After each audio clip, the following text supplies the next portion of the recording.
आप सभी का स्वागत है स्टडी विद गिरी सिस्टर्स में। मैं स्नेहा गिरी।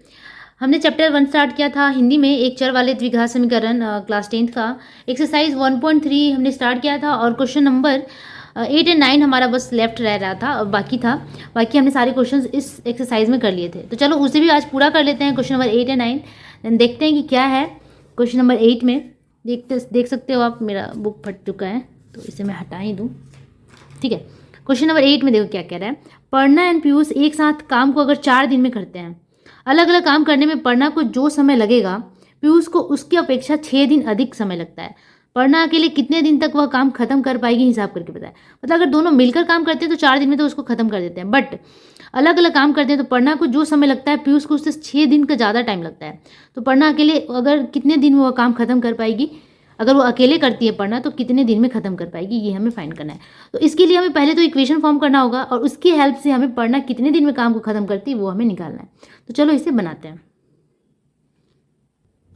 तो हमें यहाँ पता क्या है, हमें पता नहीं है कि पढ़ना अकेले कितने दिन में उस काम को ख़त्म करेगी। तो हमें उसे ही मान लेंगे कि मान लेते हैं कि पढ़ना अकेले उस काम को x दिन में ख़त्म करती है। माना पढ़ना अकेले काम करती है या ख़त्म करती है, जो भी है काम करती है बराबर x दिन में। ठीक है, x दिन में या एक दिन का समय लगता है, इस तरीके से आप लिख सकते हैं। एक दिन में काम ख़त्म करती है और तो पीयूष को कितना टाइम लगेगा, तो पीयूष को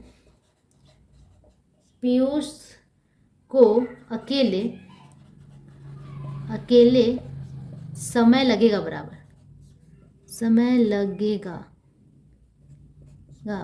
x + 6 दिन, क्योंकि ये 6 दिन अधिक काम करता है। अगर मान लेते हैं कि पढ़ना 5 दिन में काम को ख़त्म कर लेती है तो पीयूष को कितना लगेगा, 6 × 5 = 11, मतलब 11 दिन में पीयूष ख़त्म करेगा। ठीक है, तो इस तरीके से हमें x + 6 इसको मान लेना है।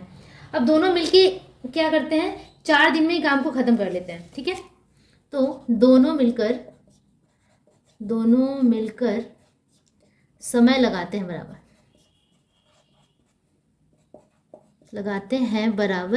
4 दिन का। ठीक है, दोनों मिलकर 4 दिन में ख़त्म कर देते हैं। ठीक है, या फिर आप इसको घुमा कर लिख लीजिए इस तरीके से। एक्चुअली पूरा काम को एक मान लिया जाता है। ठीक है, तो इस तरीके से लिखेंगे कि चूंकि 4 दिन में करते हैं बराबर 4 दिन में दोनों यहाँ पे लगा देते हैं, दोनों 4 दिन में दोनों करते हैं बराबर एक काम। इसलिए एक दिन में कितना काम करेंगे, एक दिन में 1/4 भाग काम करेंगे। एक दिन का काम हमने निकाल लिया, 1/4 भाग काम करेंगे। ठीक है, और उसी तरीके से हम अलग अलग दोनों का ही निकालेंगे। जैसे हमने ये दोनों मिलकर जो करते हैं 1/4 भाग काम करते हैं, उससे कितना भाग पढ़ना करेगी अकेले, तो कैसे निकालेंगे उसका। उसी तरीके से चूंकि पढ़ना, उसको आप नीचे लिखेंगे, मेरे पास स्पेस की कमी है तो मैं इधर लिख रही हूँ। चूंकि x दिन में पढ़ना करती है बराबर पूरा काम, उसको हमने क्या माना था, एक काम है ना, पूरा काम को हमने एक मान लेते हैं। तो एक दिन में काम को पूरा कर लेती है, तो एक दिन में कितना करेगी। हमेशा जब भी एक निकालते हैं तो ये डिवाइड में चला जाता है, 1/x भाग काम, इतना भाग काम पढ़ना करेगी एक दिन में। उसी तरीके से हम पीयूष का भी निकाल लेंगे कि चूंकि पीयूष कितना x + 6 दिन में करता है, x + 6 दिन में करता है बराबर पूरा काम, मतलब कि एक काम। तो एक दिन में पीयूष एक दिन में करता है बराबर 1/x + 6 भाग काम, इतना भाग वो एक दिन में। अब सबका हमने क्या किया, एक दिन में निकाल लिया। दोनों मिलकर एक दिन में कितना करते हैं, ये अकेले एक दिन में कितना करती है और पीयूष अकेले एक दिन में कितना करता है। ओके, ठीक है। अब हम क्या करेंगे, यहाँ करेंगे प्रश्नानुसार या फिर अकॉर्डिंग टू प्रॉब्लम। ठीक है, प्रश्नानुसार ऐसे लिखते हैं ना, प्रश्नानुसार। ठीक है, ये स है प्रश्नानुसार। अब देखो कि वह अकेले एक दिन में पढ़ना करती है 1/x भाग काम, 1/x जो अकेले एक दिन में पीयूष करता है एक दिन में 1/x + 6 भाग काम, और दोनों मिलकर, प्लस करने का क्या मतलब है, दोनों मिलकर करते हैं 1/4 भाग। 1/4 मतलब कि हमने क्या किया, अलग अलग दोनों का निकाला और फिर दोनों मिलकर वाले के साथ बराबर कर दिया, क्योंकि दोनों मिलकर 1/4 भाग में करते हैं। यहाँ भी दोनों मिल चुके हैं। ठीक है, तो दोनों को क्या करेंगे, इक्वल कर सकते हैं हम। ठीक है, बस अब इसी इक्वेशन को हमें क्या करना है, सॉल्व कर देना है। इसी समीकरण को हमें समाधान कर देना है और हमारा आंसर यहाँ पे आ जाएगा। ठीक है, तो मैं थोड़ा सा स्क्रॉल कर दूँ, यहाँ से हम एलसीएम ले सकते हैं, x और x + 6 मसा पाओ। ठीक है, एलसीएम ले लेंगे, x से x भागा लगाएंगे तो ये x कट जाएगा, ये बचेगा एक्स प्लस सिक्स प्लस इससे इसको भागा लगाएंगे तो इससे ये कट जाएगा, एक्स बचेगा। कितना आ जाएगा 2x plus six divided x into x x square x into six six x equals 1/4। ठीक है, क्रॉस मल्टीप्लाई करते हैं तो स्क्वायर वाला टर्म को पहले कर लो, एक्स स्क्वायर क्योंकि इसको एक से करता है तो बिल्कुल सेम आएगा। यहाँ पे 4 इंटू 2 8x प्लस 24। ठीक है, अब मैं इसी को इधर लेकर आती हूँ, कितना हो जाएगा x square 6x minus 8x कितना होता है -2x, और ये इधर को आएगा तो -24। अब ये हमारा एक आ गया फैक्टर, मिडिल टर्म फैक्टर। इस फैक्टर को हमें सॉल्व कर देना है, तो हमें क्या करना है कि मल्टीप्लाई करके हमें 24 लाना है और माइनस करके हमें 2 लाना है। ठीक है, तो वैसे कौन सा है 8 अच्छा यहाँ पे सॉरी ये 2x को 4 से किया तो 8x हो गया था ना, और यहाँ पे 6 to 24 ही तो हुआ था। हाँ ठीक है 24। तो यहाँ पे हम x square minus 6x plus 4x करेंगे तो हो जाएगा। 6 में से 4 गया 2, माइनस 6 में से प्लस 4x गया तो -2, और 6 4 जा 24। ठीक है, तो बिल्कुल सही लिया हमने। 6 के टेबल में 24 आ रहा था और 4 के टेबल में भी, तो वहाँ से आप फैक्टराइजेशन करके निकाल सकते हैं। यहाँ से x कॉमन ले लेते हैं तो x माइनस 6। ठीक है, यहाँ से +2 कॉमन ले लेते हैं तो यहाँ से 4 ही कॉमन ले लो, ज़्यादा बेटर है क्योंकि पूरा ही निकल जाएगा। 4 कॉमन ले लेते हैं तो x माइनस 4 6 जा 24। ठीक है, अब ये दोनों कॉमन है x माइनस 6 और x माइनस 6, और जो साथ में बचा x प्लस 4 इक्वल 0। अब आइदर और कर लेते हैं तो that is x minus 6 is equal to 0, that is x is equal to 6, और यहाँ पे x plus 4 equal 0, that is x is equal to -4। तो हमने यहाँ पे क्या माना था, पढ़ना अकेले काम को करती है x दिन में, तो x दिन कभी भी माइनस में नहीं जा सकता है, तो हम इसे नेग्लेक्ट कर देंगे। ठीक है, और लिखेंगे कि इस तरीके से लिख सकते हैं कि x नॉट इक्वल्स टू -4। ठीक है, और इस 6 को लेंगे तो यहाँ पे लिखेंगे कि पढ़ना अकेले 6 दिन में काम पूरा करती है, काम करेगी या पूरा करती है, पूरा करती है। यही पूछ रहा था आई थिंक क्वेश्चन में। एक बार मैं क्वेश्चन फिर से पढ़ लूँ कि अकेले कितने दिन में काम को ख़त्म करेगी या पूरा करेगी, तो अकेले 6 दिन में काम को ख़त्म करेगी पढ़ना। ठीक है, इसी तरीके से हमारा ये आंसर कंप्लीट होता है। एक बार इसको स्क्रॉल करके मैं पूरा दिखा दूँ, लेट मी शो यू। ठीक है, अब आगे बढ़ते हैं नेक्स्ट क्वेश्चन की तरफ। क्वेश्चन नंबर 9 देखें, कलमों का मूल्य प्रति दर्जन 6 रुपया कम करने से 30 रुपये में 3 अधिक कलमें खरीदी जा सकती हैं, तो मूल्य कम करने से पहले कलमों का प्रति दर्जन मूल्य कितना था। ठीक है, एक दर्जन में 12 होता है, तो 12 पेन का मूल्य 6 रुपया कम करने से 30 रुपये में 3 कलम अधिक मिल रहा है। एक्चुअली हमें करना क्या है कि ये जो 30 रुपया है ना, इसी 30 रुपया को ही लेकर चलना है कि 30 रुपये में कितनी कलमें मिल रही हैं, तभी हम निकाल सकते हैं। तो जैसे जैसे मैं आगे बनाऊंगी आपको और भी ज़्यादा क्लियर होगा। अगर समझ में ना आए तो प्लीज़ 1 से 2 बार जरूर उसको देखिए, डेफिनेटली आपको समझ में आएगा। तो चलो स्टार्ट करते हैं क्वेश्चन नंबर 9।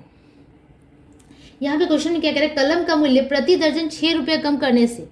ठीक है, मान लेते हैं कि कलम का मूल्य x रुपया है, उसका मूल्य क्या कर प्रति दर्जन, एक दर्जन का मूल्य हमें क्या करना है 6 रुपया कम कर देना है। अगर x माइनस 6 कर देते हैं, 6 रुपया कम कर देते हैं, तो 30 रुपया में 3 अधिक कलम मिलता है इतना करने से। 30 रुपया में, तो हमें 30 रुपया में ही कितना, 30 रुपये में ये कितना मिलेगा, और अगर इतना प्राइस होगा तो कितना मिलेगा, ये हमें निकालना है। ठीक है, तो हमें मानना पड़ेगा, हमें पता ही नहीं कि एक दर्जन केले का मूल्य एक दर्जन कलम का मूल्य कितना है। तो मान लेते हैं कि माना मूल्य कम करने से पहले, ठीक है, इस तरीके से लिखेंगे कि मूल्य कम करने से पहले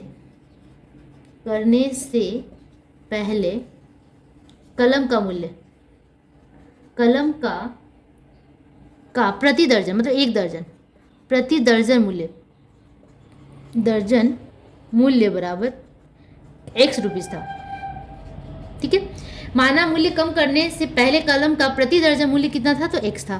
ठीक है, x हमने मान लिया कि मूल्य कम करने से पहले, क्योंकि मूल्य को कम कर दिया गया ना, 6 रुपया प्रति दर्जन कम कर दिया गया है, तो x रुपये में कितना मिलेगा ये हमें फाइंड कर लेना है। कि चूंकि x रुपीज़ में ये प्रति दर्जन का मूल्य x रुपया हमने माना है, तो x रुपये में कितना मिलेगा, एक दर्जन अर्थात लिख सकते हैं हम, अर्थात 12 कलम मिलता है। कितना मिलता है, 12 मिलता है। एक रुपीज़ में 12 कलम मिलता है, तो 1 रुपीज़ में कितना मिलेगा? 1 रुपया में कितना कलम मिलेगा? 1 रुपये में कितना मिल जाएगा? 12/x। हमेशा ये वाला क्या बटा में चला जाता है, 12/x मिलेगा। ठीक है, तो 30 रुपये में, क्योंकि 30 रुपये की ही बात की जा रही है कि 30 रुपये में अधिक मिलता है, 30 रुपये में कम मिलता है, तो इस 30 रुपये में कितना मिलेगा ये हम फाइंड कर लेते हैं। क्योंकि जब हम 1 रुपये में निकाल सकते हैं कि 1 रुपये में कितना कलम मिल जा रहा है, तो 30 रुपये में भी हम इजिली निकाल सकते हैं। तो 30 रुपये में कितना कलम मिलेगा, कितना मिलता है? ठीक है, तो इसको क्या करेंगे, 30 से गुना 12/x गुना 30, तो 12×3 = 36, 360/x, इतना कलम मिलेगा। ठीक है, ये कलम है, ये रुपया नहीं है। आप ध्यान दीजिए कि रुपया हमने इधर लिखा है।